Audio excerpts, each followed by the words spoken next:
It was just supposed to be a typical camping trip with my scout troop. My friends and I were so excited.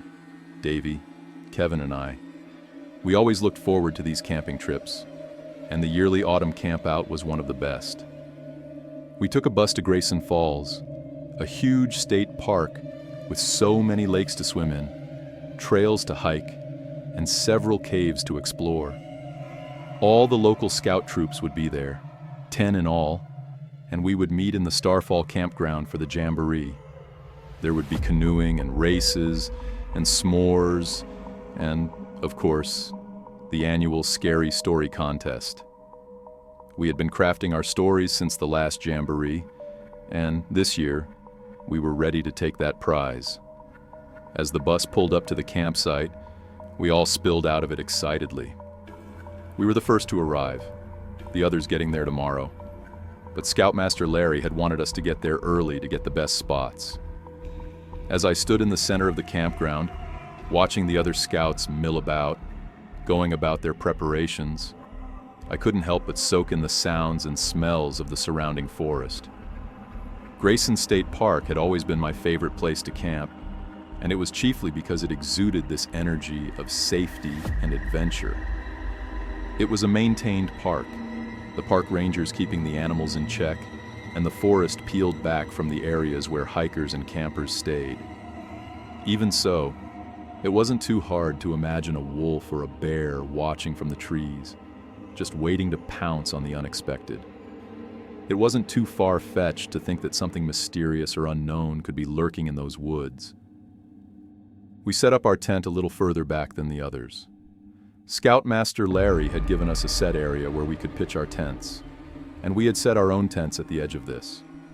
We wanted to feel like real scouts, like trailblazers, and I imagined us like old-timey explorers as Kevin and I set up our tents. Davey had disappeared, and I assumed he was getting water or firewood or something. No sooner had I set up my tent, though, than Davey hissed at us from the woods.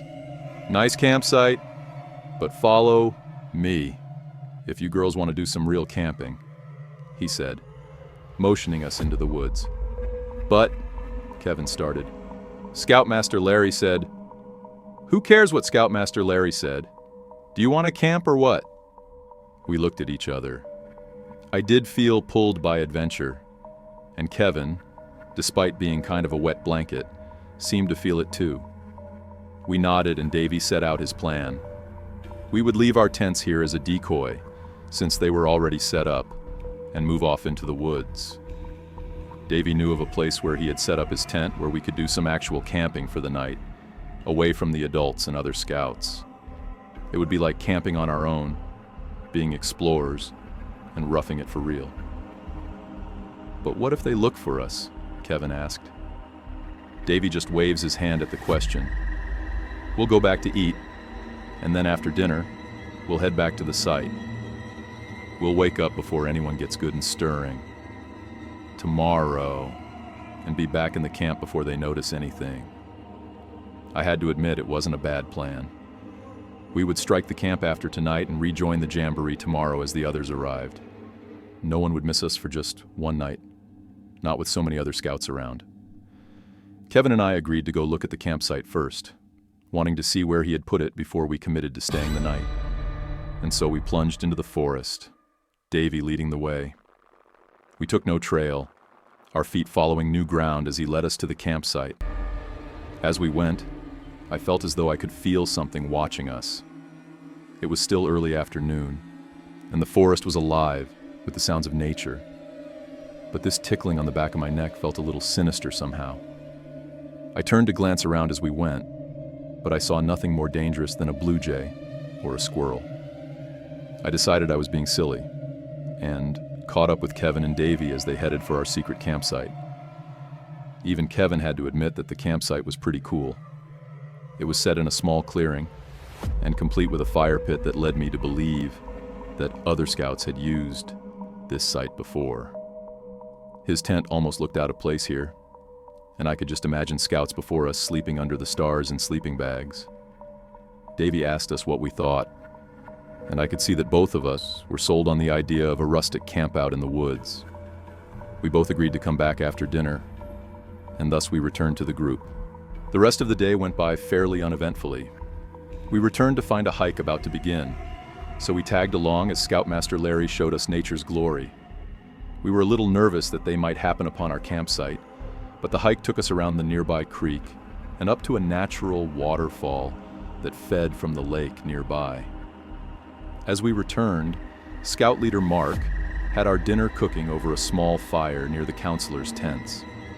We set about preparing for the meal, and soon we were all stretched out on the grass, eating campfire stew and hardtack bread. As we ate, Scoutmaster Larry laid out the day's events for tomorrow's jamboree. It would be a whole day of canoe races, decathlons, contests, and all of it capped off by the scary story contest at the s'more roast. All of us were chattering quietly as we headed off to bed, the sun setting behind us, as the three of us pretended to head to our tents. As the sun set low, we moved into the woods and made our way to the campground. As we followed Davy into the woods, I began to hear something strange in the surrounding green. It started as an overriding noise, making Kevin and Davy hard to hear even at close proximity. Davy was too excited to even acknowledge it at first, but I saw Kevin shooting furtive looks into the surrounding wood. The sounds of the forest seemed to be higher than I had ever heard them, and the deeper we went, the louder it seemed to become. The birds sounded like a flock, squawking and chattering animatedly to each other, and many of them sounded like species not native to the region. The scouts are taught to identify local birds. It's for a badge, and many of these sounded different from the finches and quail you usually heard this time of year. I heard deer grunting and the yowls of cats, the growl of a bear, and even the throaty howl of a wolf. The strangest thing of all wasn't the sounds or the presence of non-native animals, though. The strangest part was that each cry was exactly the same. Same sound, same volume, same everything. The others could hear it too. That much was obvious. But they were pretending they couldn't. We could all hear the sounds of animals, all of them too loudly. Kevin was starting to cry. Davy kept insisting that once we made it to the campsite, everything would be okay. He was pulling Kevin along by now, Davy's hand wrapped around his wrist. Kevin was nearly frozen with fear, and I could see his eyes shining as he was half drugged through the trail. When we reached the tent, we all went straight in, not daring to even start the fire we had built up to use that night. We huddled in our tent, Kevin hyperventilating, as Davy and I peeked out through the flap. The forest was still very loud, very populated, but it seemed to stop at our campsite. It was like a song heard from behind a door. You know the song. But the words are muffled. We watched the woods, both of us agreeing that we couldn't go back. We would have to stay here tonight, and Davy said we should sleep in shifts. There's definitely something out there. If we sleep in shifts, we can catch it if it tries to sneak up on us. I agreed, but for the moment, the two of us just watched the woods. The noises were moving away, like a troupe of actors on the move, and Kevin came to join us as well. We spent an hour watching the woods, and I was unsurprised when I looked over to find Kevin snoring in a corner. The adrenaline was kicking out, and we were all getting tired. I told Davy I was going to lie down as well, but I just couldn't get comfortable. I was so tired, but my mind wouldn't shut off. I lay there, angrily tossing, for what felt like hours, and that was probably why I heard them. I had just started to doze when the first of the voices scraped across my senses. I woke up to find Davy and Kevin stirring, woken up by the voices from outside the tent. They were familiar voices, campers and scoutmasters we knew, all of them calling our names. They were out in the woods at night searching for us, and their voices clattered through the dark wilderness in a jarring way. They were too loud somehow, disturbing the perfect silence of the nighttime forest. They also seemed wrong somehow, like the animal sounds from earlier. Each of them was the exact same name, called in the exact same way, again and again. Davy opened the tent, looking out into the darkness, looking for flashlights. The forest was still dark, the crickets and the night birds alarmingly silent. The quiet of night was disturbed only by the yelling searchers, and the sound of their voices was making my skin crawl. Kevin seemed shaken as the voices grew closer and closer. Maybe we should just go to them, guys. They're going to be mad if they find our tent out here. We can just say we were out here using the bathroom. His voice shook as he said it, and I could tell he was getting ready to bolt. Kevin was the type who feared getting in trouble more than silly things like possible death. Davy turned away from the flap to look at him. Are you crazy?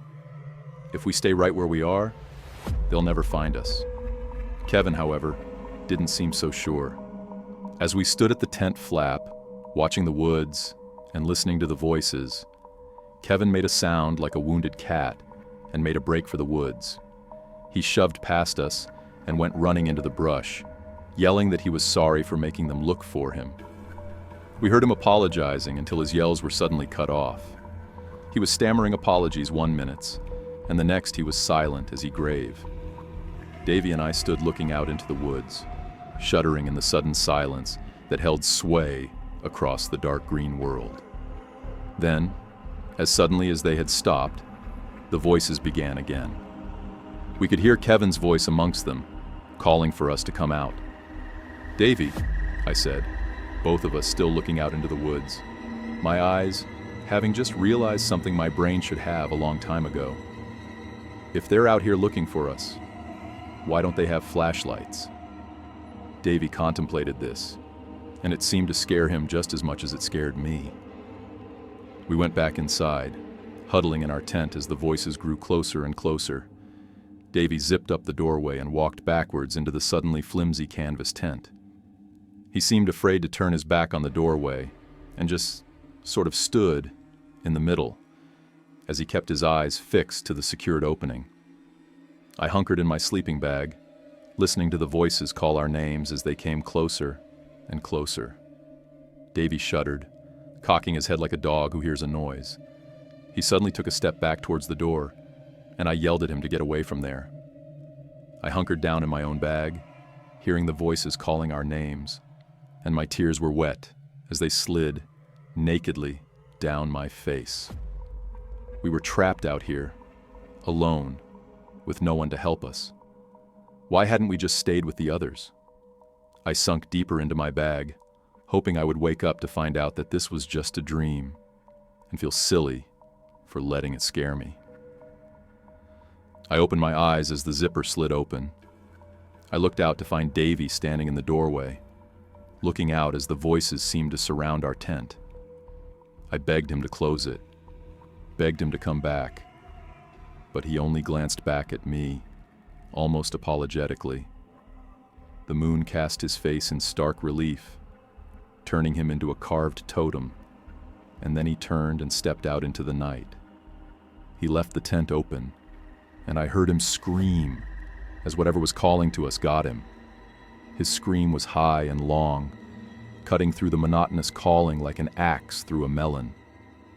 It cut off at the peak of its terror, however, and the sound of its ending made me bunch down in my sleeping bag all the more. The next time I heard his voice was when it joined that frightening chorus, all of them now calling for me. I put my hands over my ears, trying to block them out. I wanted them to stop. I wanted this to all be over. And as I sat shuddering, I suddenly became aware that I couldn't hear anything. I pulled my hands away from my ears, slowly at first, and heard nothing but the silence of the outside night.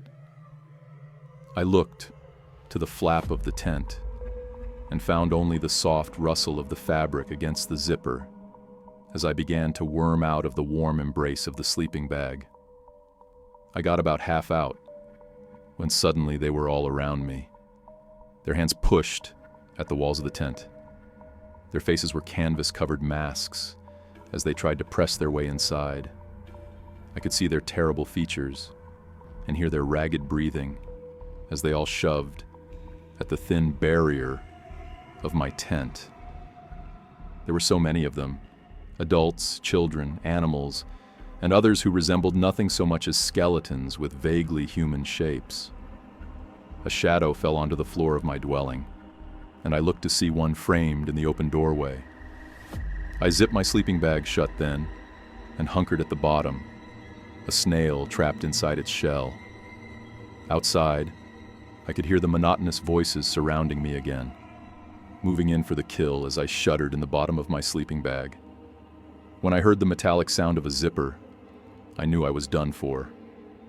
The creature sank its face into the mouth of the sleeping bag, and I cowered as its bony face leered at me. As it opened its mouth, it screamed my name, lunging at me with its bony teeth, its pale white skull luminescent in the darkness of the bag. I died with the sound of my own name, fighting against the rippling scream that rode up my throat.